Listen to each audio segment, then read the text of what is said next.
This is Marcus Toole, and it is June 25th, and I'm in my orchard and home garden. And of course my kitty cat Sagway is with me and wants attention. But I am here particularly wanting to focus on my blueberries. These are rabbit eye blueberries.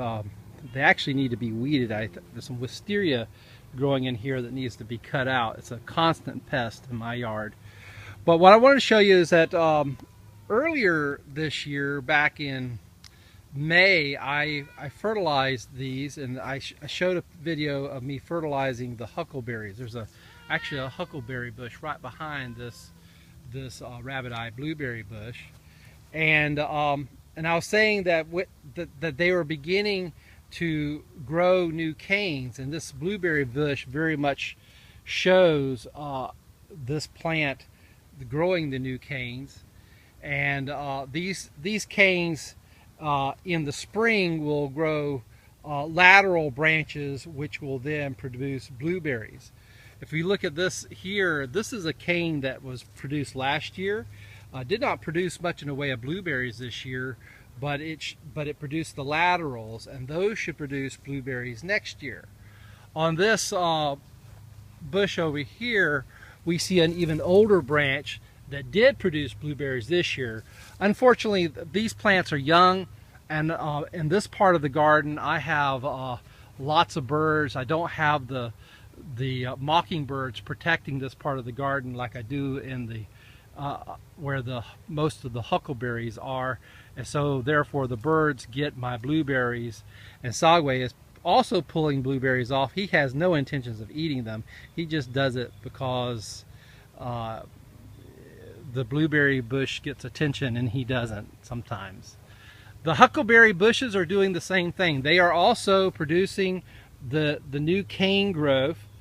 This is not where we're going to get the fruit next year so much as it will be the year after next.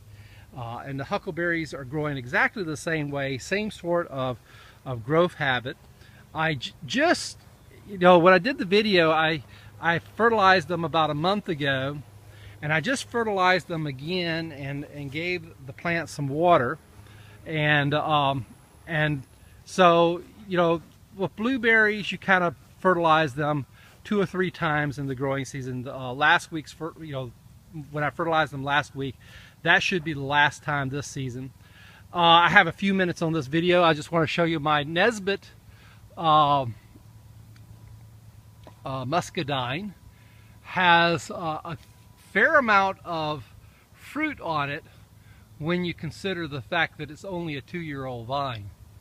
And so I'm actually pretty pleased with how it's doing. I wish it had grown a little more. In fact, I would have probably been just a tad bit happier if I had a little bit more vegetative growth and a little less muscadines.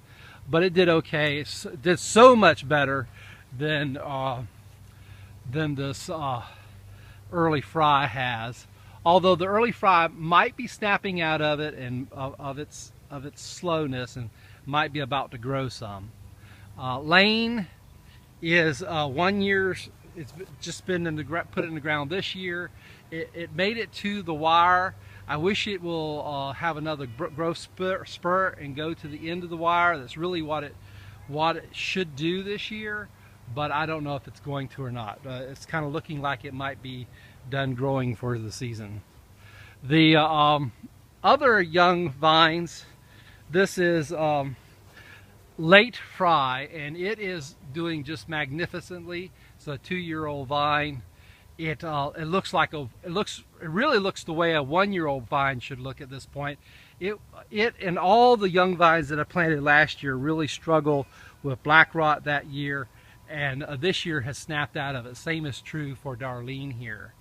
The mature vines, which I looked at and showed you last time, they're doing wonderful. I got tons of berries on my Ison vine. Will be tons of berries on my Supreme vine.